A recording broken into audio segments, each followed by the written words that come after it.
Hey everybody, Chris from Xano, and today I want to walk you through all of the different ways that you can import data from other sources into your Xano database. The first and probably the easiest thing to do is to just import a CSV.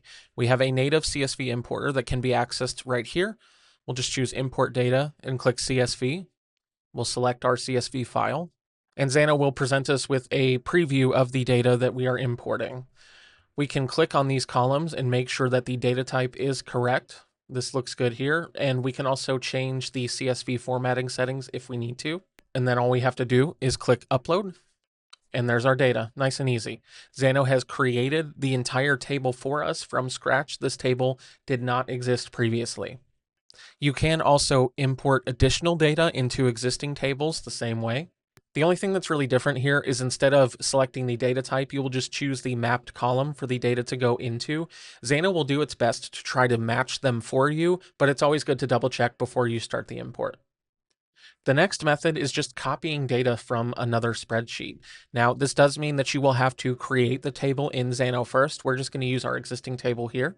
We'll go ahead and select all of the data that we want to copy over and just Control C.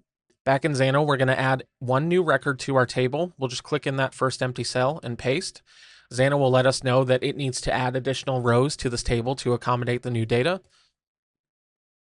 And there it is.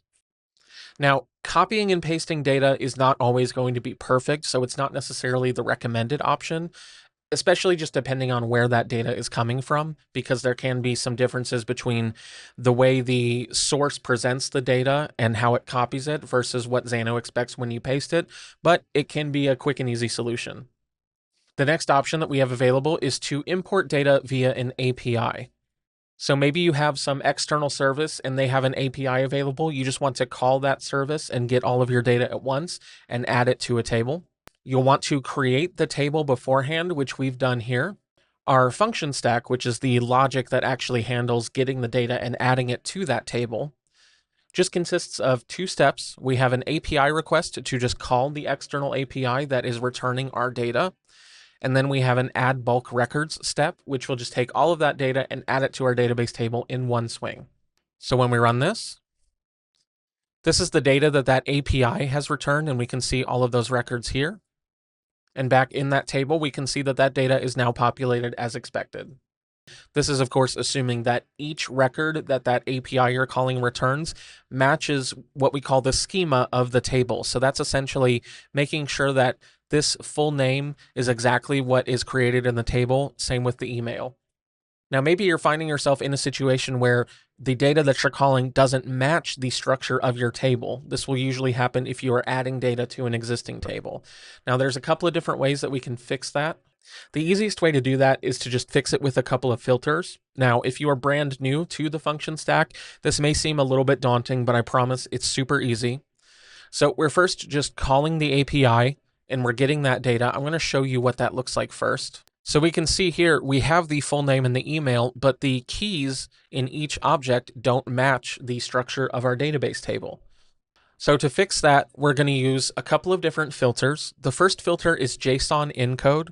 Now, if you're not familiar, JSON is the type of data that's being returned. It's just a standard format that most APIs will give you. All we're doing is just turning that to plain text. We're then using a replace filter, which looks for a value and replaces it with another. And since we're just working with text, all we're doing is searching for that incorrect full name key and replacing it with full name in the format that we need. And then we're doing the same with the email. And then we use JSON decode, which turns that raw text back into JSON. So let me show you that end result. So remember, this is what we have now. And if we run this is what we're left with when these filters are complete. So now we can just do an add bulk records step to our table, and we'll supply it with the data after those filters have run. And there's all of that new data as expected. I know there's definitely some nuance here. This is an incredibly simple example as far as the data that I'm working with, and the data that you have may be a little bit more complex. If you have any questions, you are free to reach out to support or the Xano community at any time. However, what I've just shown you is a typical workflow for how it would work regardless of the data that you're actually bringing in.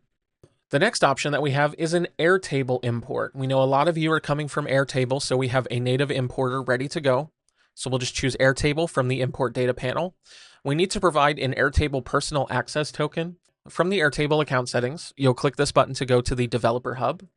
On the left-hand side, we're going to click personal access tokens. We'll create a new token. Just give it a name. We need to give this 2 scopes. So the first scope is data records read, and the second one is schema bases read. We then need to provide it access to one or more of our workspaces. Then we click create token. Here's the token that Airtable has given us. So we'll copy that. Now remember, Airtable is only going to show it to you once. So make sure to save it in a safe place if you need to.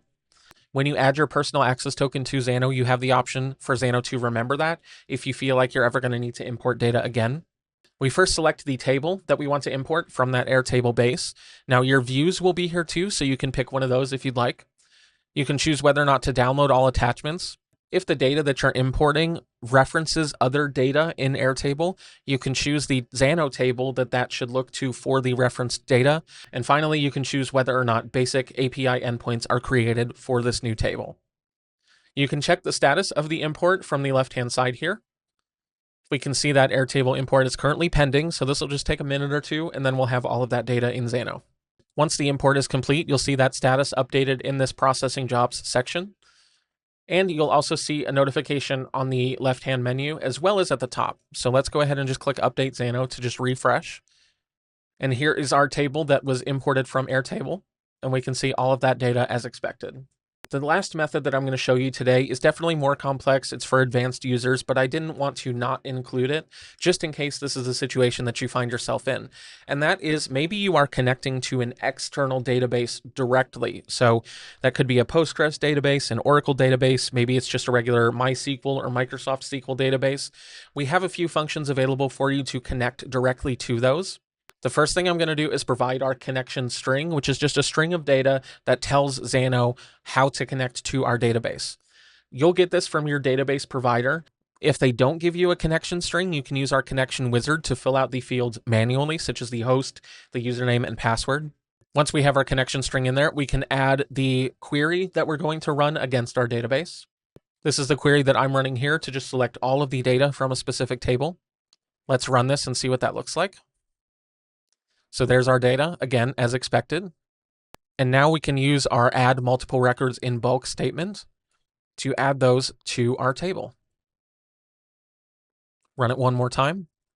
Let's go back to that table one more time, and we will see all of that new data has been added right here. So I know this was a very basic example of how to import data into Xano. We went over several different ways to do that. I really hope it helps. If you have any questions, feel free to leave them down in the comments below. You can also reach out to our support team or the Xano community. Thanks so much for watching, and we will see you in the next one.